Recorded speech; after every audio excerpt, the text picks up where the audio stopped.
Throughout history, our ancestors survived and even thrived through droughts, famines, wars, and times of scarcity.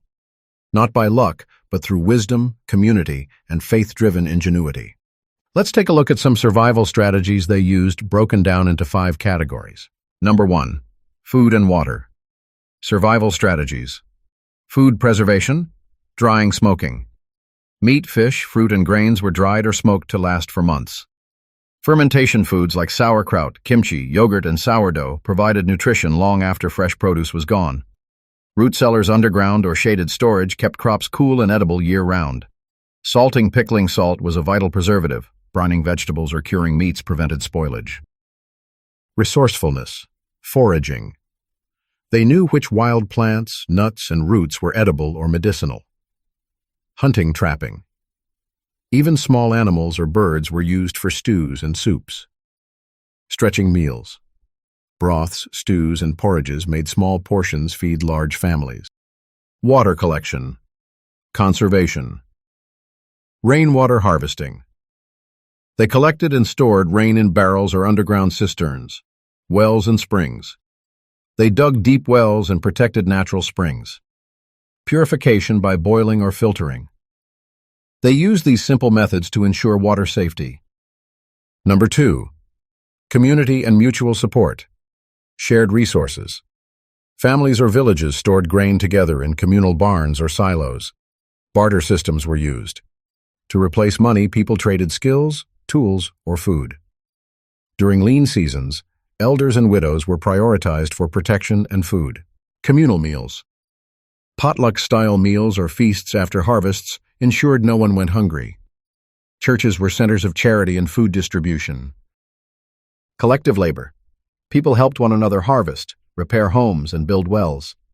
Labor exchange built resilience. I help you plant your field, you help me gather mine. Number 3. Health, wellness, and strength. Natural medicine. Herbal knowledge was passed down. Daily staples were garlic, honey, ginger, mint, and more. They used fasting and rest as natural resets for the body. Prayer and spiritual worship provided emotional balance and hope. Simplicity and rhythm. Their lives followed natural rhythms which preserved energy. Sunrise, sunset, planting, harvesting. Less processed food and more movement made them stronger and more adaptive. Number 4. Economic and practical wisdom. Savings in kind. Instead of cash, they often saved grain, livestock, seeds, and firewood. Families taught children to always keep a portion of the harvest stored for the unknown year. Diversification. They didn't depend on one crop or trade. If the corn failed, they had beans, animals, or crafts. Women and elders often maintained small side economies, baskets, herbs, textiles. Number 5. Faith, hope, and spiritual strength. Prayer and fasting. Times of drought and famine were times of collective prayer, humility, and repentance. Fasting was both spiritual discipline and resource conservation. Communities often turned to their elders, prophets, or wise leaders for divine guidance and practical strategy. Even when resources failed, faith kept morale alive, which kept people from giving up. Songs, psalms, and testimonies were weapons of endurance.